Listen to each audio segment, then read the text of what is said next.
Praise the lord. મિત્રો, આજે આપણે યોહાનનો પહેલો પત્ર તેનો બીજો અધ્યાય અને તેની 15મી કલમમાંથી પ્રભુનું વચન જોવાના છે. વચન આ પ્રમાણે છે: જગત પર અથવા જગતમાંના વાના પર પ્રેમ ન રાખો. જો કોઈ જગત પર પ્રેમ રાખે તો તેનામાં પિતા પરનો પ્રેમ નથી. આમીન. આ પ્રભુનું વચન છે. યોહાનનો પહેલો પત્ર તેનો બીજો અધ્યાય અને તેની 15મી કલમ. મિત્રો, આજે જે આપણે પ્રભુના વચન જોવા માંગીએ છીએ અને આજનો જે આપણો વિષય છે, અને વિષય તો છે જગતનો નકાર કરવો. જગતને નકારવું, જગતને ધિક્કારવું, એના વિશે આજે આપણે જોવા માંગીએ છીએ. મિત્રો, સાચા વિશ્વાસીઓ એ ઈશ્વરને પ્રેમ કરે છે અને જગત અને જગતની તમામ બાબતોને, જગતના વાનાઓને તે નકારે છે, તે ધિક્કારે છે, તેને નફરત કરે છે. જો આપણે બીજો કોરિન્થી તેનો 4થો અધ્યાય તેની 4થી કલમ વાંચીએ તો ત્યાં એ શૈતાનને આ જગતના દેવ તરીકે ત્યાં ઉલ્લેખવામાં આવેલા છે. બીજો કોરિન્થી તેનો 4થો અધ્યાય તેની 4થી કલમ, ત્યાં પ્રમાણે લખેલું છે: તેઓમાં આ જગતના દેવે અવિશ્વાસીઓના મન આંધળા કર્યા છે, એ માટે કે ખ્રિસ્ત જે ઈશ્વરની પ્રતિમા છે તેના મહિમાની સુવાર્તાના પ્રકાશનો ઉદય તેઓ પર ન થાય. અહીંયા જે શબ્દ વપરાયો છે શૈતાનને માટે, અને એ તો છે આ જગતના દેવ. શૈતાને મિત્રો એક એવી વ્યવસ્થા ઊભી કરી છે કે જેને બાઇબલ એ જગત કહે છે. અને મિત્રો, એ જગતને આપણે સાચા વિશ્વાસી તરીકે, પ્રભુ ઈસુના શિષ્યો તરીકે આપણે એ જગત અને જગતની તમામ બાબતોને આપણે નકારવી જોઈએ, એને ધિક્કારવી જોઈએ. જો આપણે ઈશ્વર પર પ્રેમ રાખીએ છીએ તો આપણે ચોક્કસ જગત અને જગતની બાબતોને ધિક્કારવી જોઈએ, એને નકારવી જોઈએ.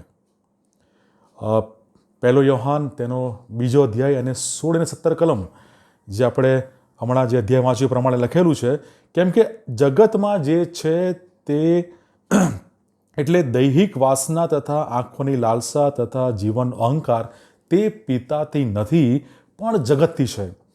જગતથી જે બાબતો છે એ દૈહિક છે. એ દૈહિક વાસના, આંખોની લાલસા, જીવન અહંકાર, એ બધી બાબતો એ જગતથી છે.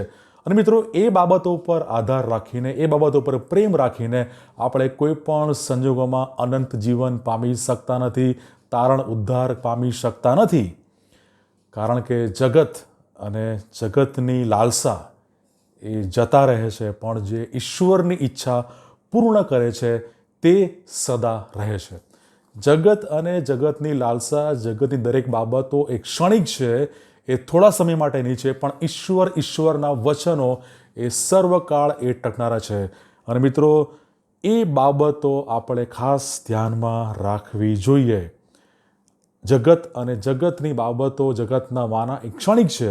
ઈશ્વરના વચનો અને ઈશ્વરના વચન પ્રમાણે જીવનાર તે અનંત જીવન અને તે કાયમી એ બાબતો છે, એ આપણે ખાસ તેમાં ધ્યાન આપવું જોઈએ. જે વ્યક્તિ જગત અને જગતના વાનાઓને નકારે છે અને તે વ્યક્તિ ઈશ્વરને પ્રેમ કરે છે. જ્યાં સુધી તમે જગત અને જગતના વાના નકારતા નથી, ધિક્કારતા નથી, ત્યાં સુધી તમે ઈશ્વરને પ્રેમ કરી શકતા નથી. કારણ કે જગત અને જગતની લાલસા હવે તેને આકર્ષતી નથી, અને હવે ખ્રિસ્તમાં તે નવું જીવન જીવનારી વ્યક્તિ હવે ઈશ્વર પર પ્રેમ કરે છે. યોહાન 17મો અધ્યાય તેની 14થી 16 કલમ એ નોંધે છે એ પ્રમાણે કે જેઓ ખ્રિસ્તને અનુસરે છે તેઓ જગતના નથી, અને આપણો ઈશ્વર માટેનો પ્રેમ એ આપણું ધ્યાન સ્વર્ગીય અને ઈશ્વર કેન્દ્રિત પ્રાથમિકતાઓ તરફ આપણું ધ્યાન એ દોરે છે. યોહાન 17:14-16 કહે છે કે જેઓ ખ્રિસ્તને અનુસરે છે તે જગતના નથી.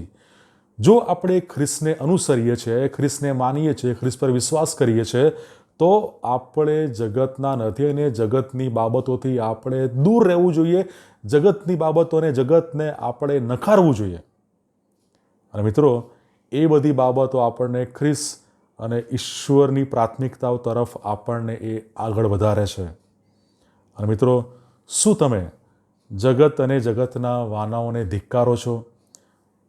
તેના બદલે શું તમે ઈશ્વરને અને તેમના સત્યને તમે શું પ્રેમ કરો છો?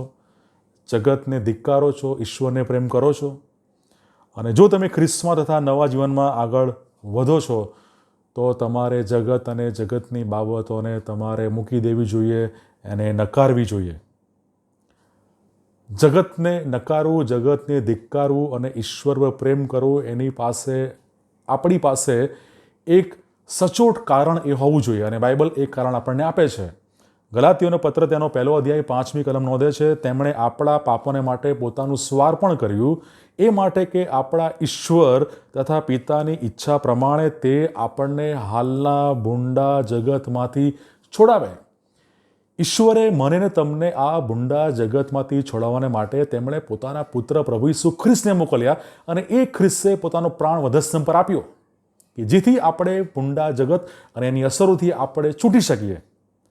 ખ્રિસ્ત આપણને જગત અને જગતની જે શૈતાની વ્યવસ્થાઓ છે એમાં છોડાવવાને માટે તેમણે પોતાનું બલિદાન આપ્યું અને જગત અને જગતના વાનાઓને નકારવાને માટે અને ઈશ્વરના મહિમામાં જીવવાને માટે, ઈશ્વર પર પ્રેમ કરવાને માટે આનાથી મોટી પ્રેરણા કઈ હોઈ શકે?